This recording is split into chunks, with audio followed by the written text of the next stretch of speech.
bueno, la siguiente presentación titulada Inteligencia Artificial en las neoplasias hematológicas, que es un abordaje relacionado con la actividad de nuestro grupo de investigación aquí en esta ciudad. Estos son mis conflictos de interés para que todos los podáis conocer. Y bueno, un poco siempre cuando empezamos a hablar de inteligencia artificial y Big Data en medicina me gusta poner esta diapositiva porque nuestro objetivo como médicos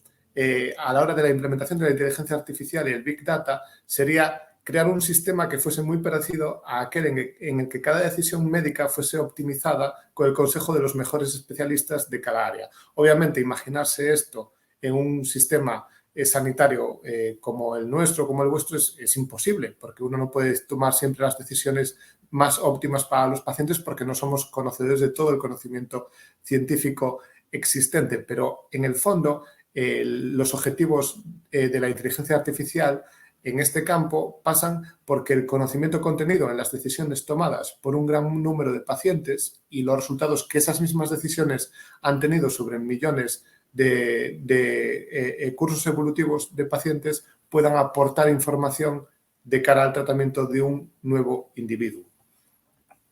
Entonces, esto empieza a ser relevante ya no desde un punto de vista de investigación académica, sino también desde un punto de vista de investigación con fármacos. Tanto es así que la FDA americana ha presentado recientemente unas guías que son, bueno, unas recomendaciones para las industrias farmacéuticas sobre cómo realizar y mejorar la selección de pacientes para optimizar la probabilidad de que un fármaco en investigación pueda llegar a ser financiado. Y para ello hacen hincapié en 3 puntos, que son los que veis en la pantalla. Reducir la heterogeneidad de las cohortes, enriquecer pronósticamente los ensayos clínicos con pacientes que suponen una necesidad médica no cubierta y enriquecer de forma predictiva las cohortes de los ensayos clínicos, incluyendo pacientes que tienen algún tipo de característica fisiológica predecible a través de un biomarcador o de un conjunto de biomarcadores que nos puedan a predisponer a que ese paciente tenga mejor respuesta al tratamiento que se está investigando. Entonces, en este contexto, lo que nos tenemos que preguntar es ¿qué es la inteligencia artificial? Pues la podemos definir como cualquier dispositivo que percibe su entorno y toma las decisiones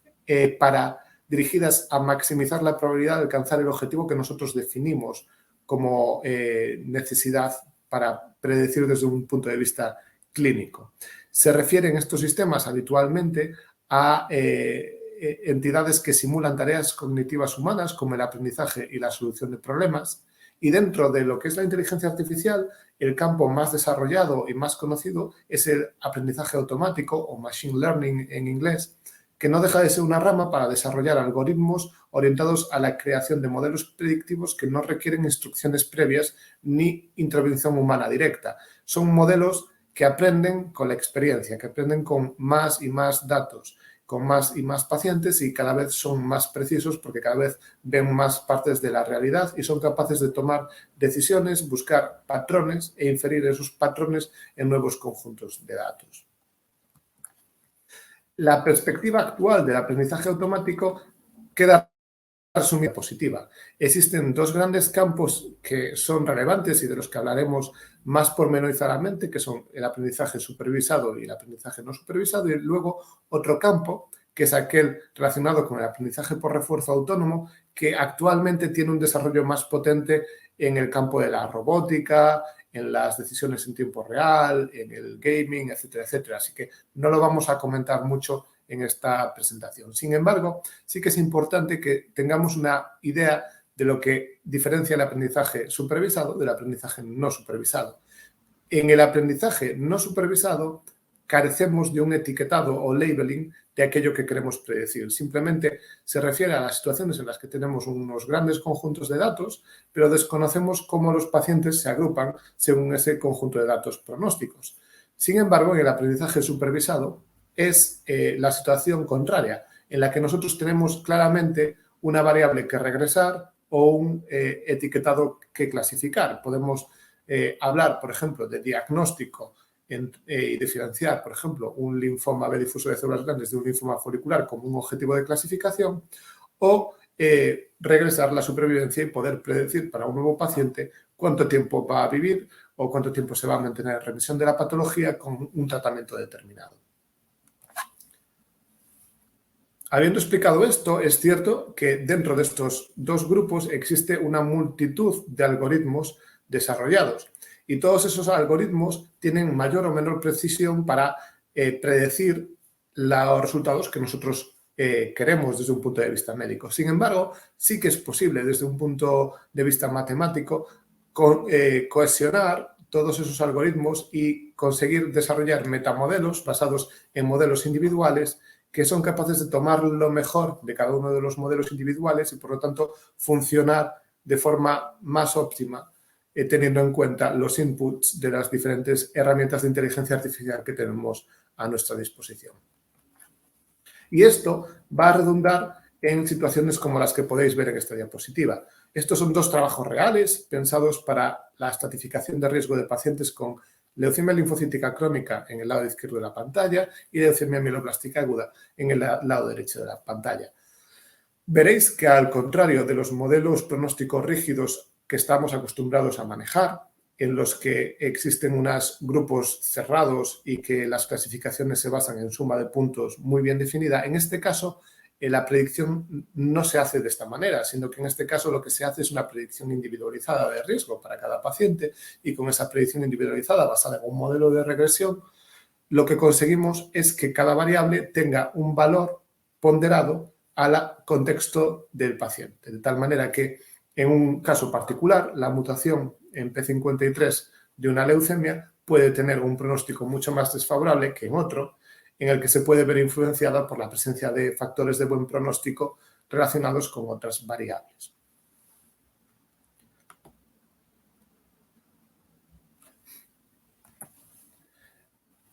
Llegado a este punto, es importante hacer hincapié en el hecho de que la aplicación médica de la inteligencia artificial no es una cuestión banal y que atraviesa por una serie de dificultades reseñables. La primera de ellas se refiere a la disponibilidad de bases de datos de alta calidad. Es necesario que para las patologías que investigamos creemos bases que sean representativas de la realidad, con datos lo menos sesgados posibles, adaptadas a nuestro contexto, es decir, a los problemas que queremos solventar en nuestra vida real, y también en el caso de que queramos adaptar y coger datos de forma automática, que esté adaptada al modelo de historia clínica electrónica que manejemos en nuestras instituciones. En segundo lugar, es importante evitar el aprendizaje de datos históricos sesgados.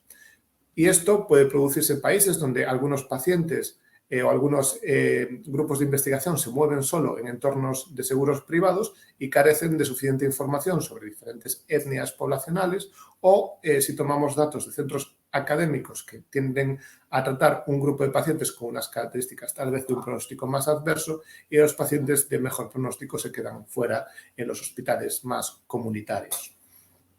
Y en tercer lugar, es cada vez más importante adquirir una curva de experiencia por parte de los profesionales médicos en la supervisión del buen funcionamiento de los algoritmos de inteligencia artificial y el uso seguro de estos sistemas, lo cual nos obliga sin duda a desarrollar más actividades formativas para médicos y enfermeros.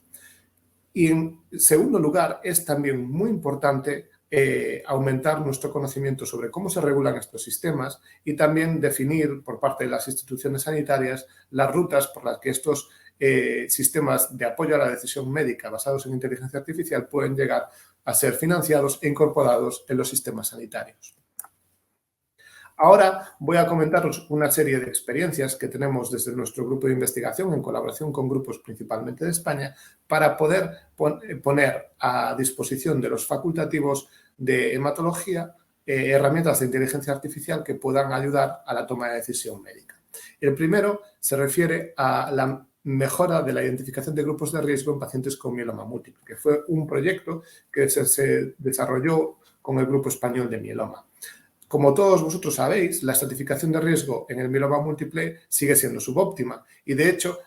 traigo aquí este estudio presentado en ASH que demostró que los índices de concordancia del ISS y del ISS revisado son muy parecidos, de tal modo que el ISS revisado aporta muy poquita mejor clasificación pronóstica en cuanto con respecto al ISS. Y algo parecido ocurre con el nuevo ISS revisado 2. Entonces, nuestra estrategia pasó por aplicar a un conjunto de datos de ensayos clínicos del Grupo Español de Mieloma herramientas de aprendizaje no supervisado. Estas nos permiten inferir patrones desconocidos sin necesidad de proporcionar la información de clase y permiten la extracción de información importante a través de la reducción de la dimensionalidad. Como podéis ver en esta imagen, de la derecha hacia abajo, es intuitivo que en este conjunto de datos existen dos clústeres de pacientes, pero cuando el número de variables crece, nuestro cerebro es incapaz de diferenciar la distribución de los datos y, por lo tanto, necesitamos este tipo de aproximaciones. En este caso, trabajamos con 3 ensayos clínicos que llevó a cabo el Grupo Español de Mieloma, que serían el GEM 2005 para menores de 65 años, el GEM 2005 para mayores de 65 y el GEM 2012. Y les aplicamos un algoritmo que se llama algoritmo de mezcla de gaussianos ajustado por un algoritmo de maximización de la expectativa, que básicamente pues, nos permite identificar el número óptimo de clusters en nuestros datos de acuerdo a las variables que tenemos. Como podéis ver en esta situación trivial, este algoritmo es capaz de identificar que existen 2 grupos de datos en esta distribución. Sin embargo, la situación real puede ser como esta, en la que existen decenas o cientos o miles de variables y la identificación de clusters sea mucho más compleja. Bueno, pues, ¿cuál fue la sorpresa cuando, cogiendo un conjunto muy reducido de variables pronósticas en mieloma múltiple, en este caso 9 variables, que eran comunes a todos estos ensayos clínicos, aplicamos este algoritmo y descubrimos que la agrupación de los pacientes con mieloma múltiple en 2 grupos de riesgo era la mejor que aquella basada en 3 grupos de riesgo, las basadas en el ISS y el ISS revisado, y que según nuestros datos los pacientes de más alto riesgo son en realidad un 45% de los casos. Y aquí podéis ver cómo se distribuían estos 2 grupos de pacientes en los diferentes ensayos clínicos. Recordad que estos ensayos clínicos se testaron esquemas de tratamiento relativamente antiguos, basados en inhibidores del proteasoma y melphalan-prednisona, pero también esquemas mucho más recientes basados en inhibidores del proteasoma, lenalidomida y trasplante autólogo, como puede ser el GEM 2012. Y lo que nos pareció bastante reseñable fue que cuando trasladamos estos resultados al ISS revisado para entender qué estaba mejorando nuestro algoritmo, descubrimos que el propio algoritmo había optado por reasignar a todos los pacientes del ISS revisado intermedio al grupo de alto o de bajo riesgo, mientras que todos los pacientes que ya eran de alto o bajo riesgo según el ISS revisado se mantenían en esos conjuntos de datos. ¿Y qué hizo en particular? Pues dividir este grupo intermedio en aquellos pacientes que tenían LDH elevada y citogenética adversa, asociarlos al grupo de alto riesgo, y la mayoría de los demás asociarlos al grupo de bajo riesgo. No obstante, seguía existiendo entre un 15 y un 30% de pacientes del grupo intermedio que se reasignaron al grupo de alto riesgo teniendo la LDH y la citogenética normales, lo cual es indicativo de que hay otras variables como la hemoglobina o la beta-2 microglobulina que también pueden hacer que ciertos pacientes, por presentarse con una enfermedad más agresiva o en un estadio más avanzado, se reasignen a un grupo pronóstico más desfavorable. En este caso, os voy a presentar una aproximación totalmente diferente, que se basa en nuestras investigaciones sobre scores de riesgo continuos en leucemia mieloide aguda con datos de biología molecular. Como vosotros sabéis, la leucemia mieloblástica aguda se clasifica en 3 grupos de riesgo de acuerdo a la European Leukemia Net, que ha sido reformada recientemente en el año 2022. No obstante, existe evidencia acumulada por varios grupos de que la implementación de datos de secuenciación masiva con algoritmos de inteligencia artificial pueden ayudar a mejorar la estratificación de riesgo. Y para muestra, este estudio desarrollado por el grupo alemán y presentado en ASH en el 2019, en el que tomaron datos de 2.000 pacientes con leucemia mieloblástica aguda menores de 70 años, candidatos a terapia intensiva, y con el que crearon un árbol de decisión para clasificar a los pacientes en grupos de riesgo, con lo cual pudieron identificar que el algoritmo de inteligencia artificial no solo funcionaba mejor, sino que reclasificó hasta un 45% de pacientes con respecto a la estrategia de clasificación de riesgo de la European Leukemia Net del 2017. También hay un grupo alemán que en el 2017 desarrolló un modelo multiestado sobre una base de datos de 1.500 pacientes con leucemia mieloblástica aguda, en la que tomaron variables clínicas, pero también variables moleculares, y lo interesante es que tenían muchos datos de seguimiento de estos pacientes y, por lo tanto, les podía permitir predecir la probabilidad de que un paciente se mantuviese vivo a un plazo determinado de tiempo, pero también con o sin recaída de la patología, o también la probabilidad de haber fallecido en remisión de la patología o de haber fallecido en recidiva de la patología. Y además, de forma interesante, este estudio le sirvió para inferir que hasta un 20 o un 25% de los trasplantes alogénicos podrían ser evitados sin comprometer la supervivencia de los pacientes. Nosotros hemos estado trabajando en abordajes de expresión génica de genoma completo e identificación de perfiles o signatures que, interpretadas con un algoritmo de inteligencia artificial, nos pudiese mejorar la certificación de riesgo de los pacientes con LMA. Y, de hecho, lo hicimos y lo publicamos en el 2020, y lo que veis aquí son las gráficas de validación en 3 cohortes que se publicaron en el año pasado. Y lo que nos corrobora es que este algoritmo es capaz de identificar de forma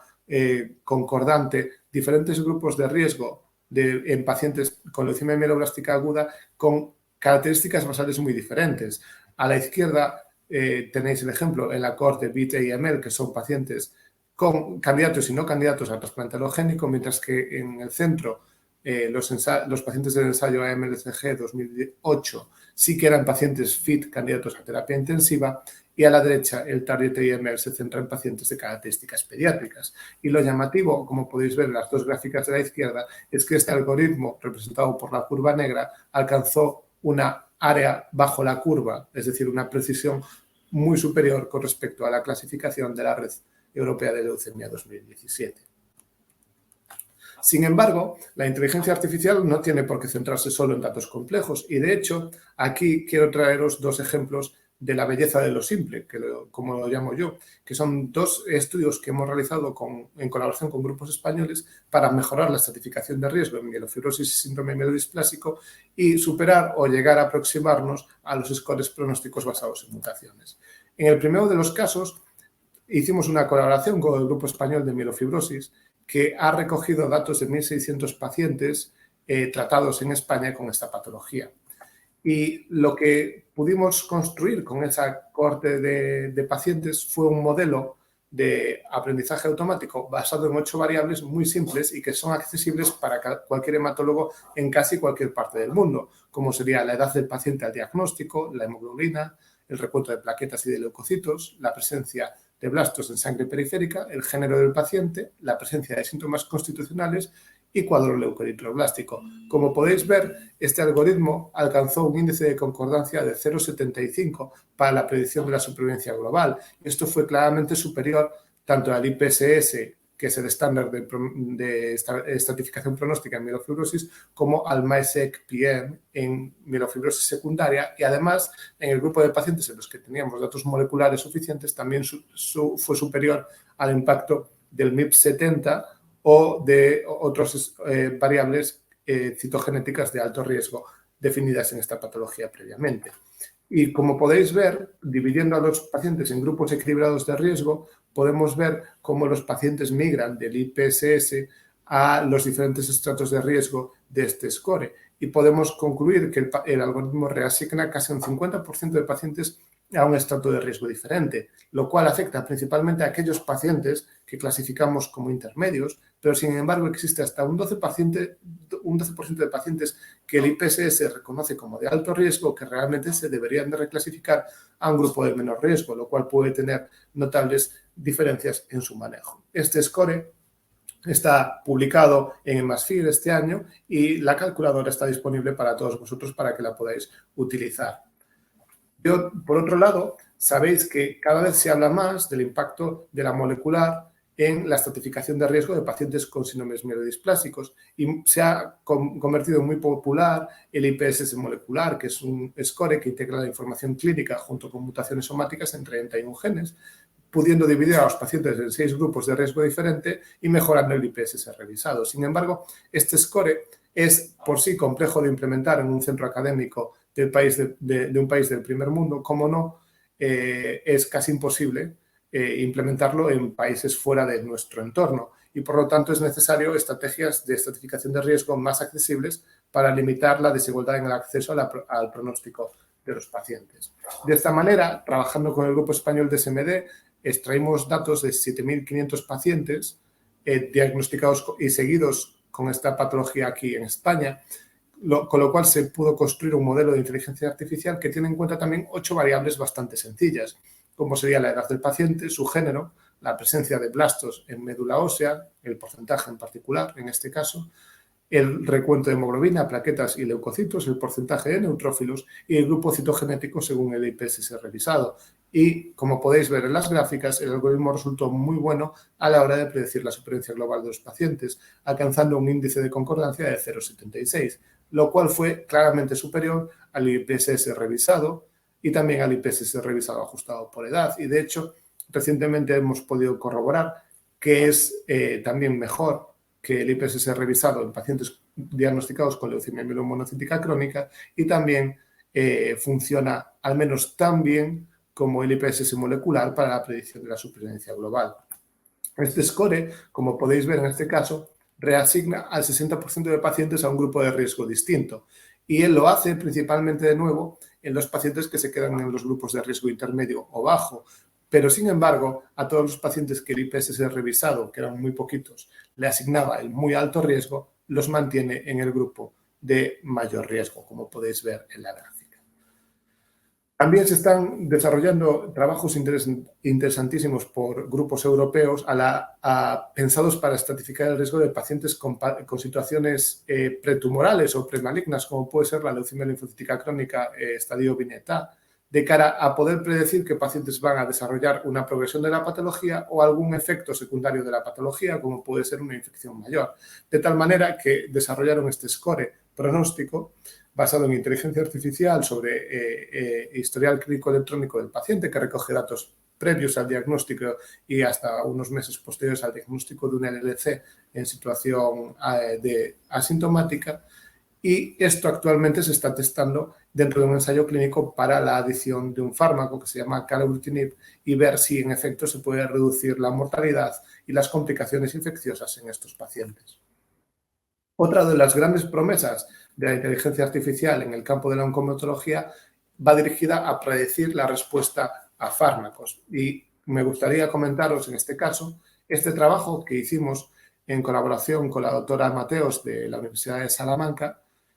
en el que desarrollamos el modelo JAK50, que es un modelo pronóstico para pacientes diagnosticados en mieloma múltiple de nuevo diagnóstico, nunca mejor dicho, y que se basa en la combinación de 50 variables, 46 de las cuales son parámetros de expresión génica derivados de las células plasmáticas de los pacientes y el resto son variables tradicionales como la edad, el ISS, el valor absoluto de la beta-2 microglobulina y la primera línea de terapia. Este índice pronóstico alcanzó un índice de concordancia en torno a 0,8, lo cual es bastante elevado y además permite estimar también la curva de supervivencia de cada uno de los pacientes. Como podéis ver en la gráfica, cada curvita representa la expectativa de supervivencia de cada paciente a lo largo del tiempo. No obstante, no solo nos permitió esto, sino que, dado que muchos de estos genes están vinculados con mecanismos de respuesta a fármacos porque participan en el sistema del ubiquitina proteasoma o en la regulación del ciclo celular, también nos permitió inferir cuál era el tratamiento óptimo para cada paciente, dado que nos permitía inferir cuál iba a ser la supervivencia global de cada uno de los pacientes en función de su perfil clínico y molecular y de la primera línea de tratamiento que administras. De tal manera que observamos que aquellos pacientes que habían sido tratados con un esquema óptimo según el modelo de inteligencia artificial y representados en los gráficos A y B con la línea azul, vivían mucho más que los pacientes tratados con un esquema que no era óptimo. Y esto fue particularmente significativo entre el grupo de pacientes tratados con VRD a la inducción, como podéis ver en las gráficas C y D.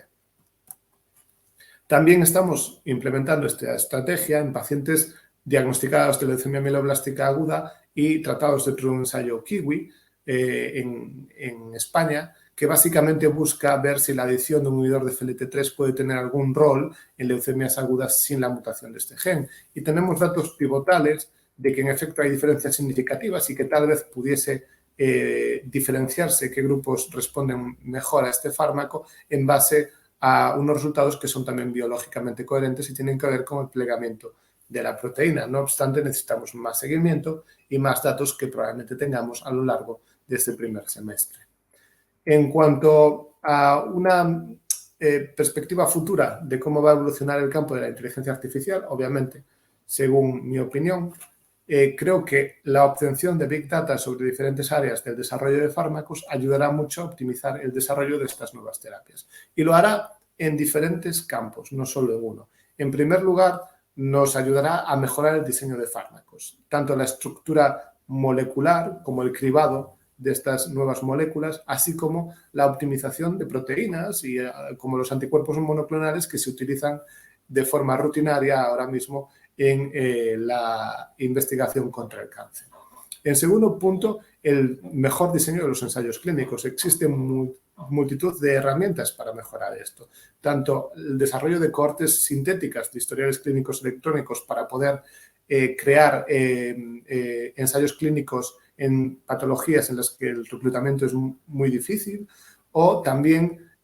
por ejemplo, en base a los resultados de los fase 1 y particularmente de los fase 2, optimizar el desarrollo de los fase 3, crear nuevos objetivos secundarios y poder identificar mejor el resultado de estos fármacos en pacientes con características clínicas que les hagan predecir, que pueden tener una mejor o peor respuesta al tratamiento en observación. Y finalmente, todo esto redundará en un mejor uso de los fármacos, tanto con datos de ensayo clínico como con datos de vida real de cada uno de nuestros países, en el que vosotros como facultativos tenéis mucho que decir porque dependen en gran medida de la coordinación de los grupos nacionales e internacionales para que estos datos se puedan recoger y usar de forma óptima de cara a desarrollar scores que nos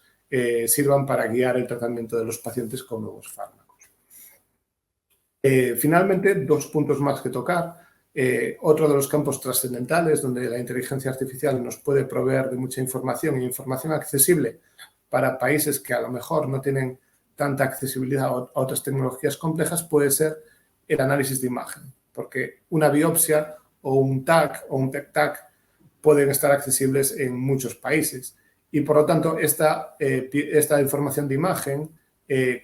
almacena capacidad pronóstica y capacidad tal vez predictiva de respuesta a fármacos que tenemos que saber explotar. Y para ello existen herramientas de computer vision que se están utilizando para cosas tan diversas como puede ser la clasificación de las biopsias, la predicción de la respuesta a tratamientos o también el desarrollo del coche autónomo, de conducción autónoma.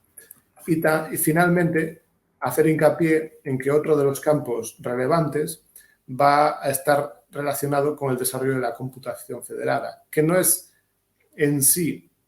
investigación clínica, pero sí consiste en el desarrollo de herramientas que nos permitan explotar mejor datos que están en silos inaccesibles por preocupaciones sobre su privacidad que restringen el acceso a los mismos. Y este aprendizaje federado busca generar algoritmos que aborden el problema del gobierno y privacidad de los datos, entrenando modelos de forma colaborativa sin intercambiar datos entre las instituciones. Estos modelos se pueden lograr un rendimiento superior, comparables a los entrenados en conjuntos de datos alojados centralmente y muy superiores a la de modelos que solo ven los datos aisladamente de una institución.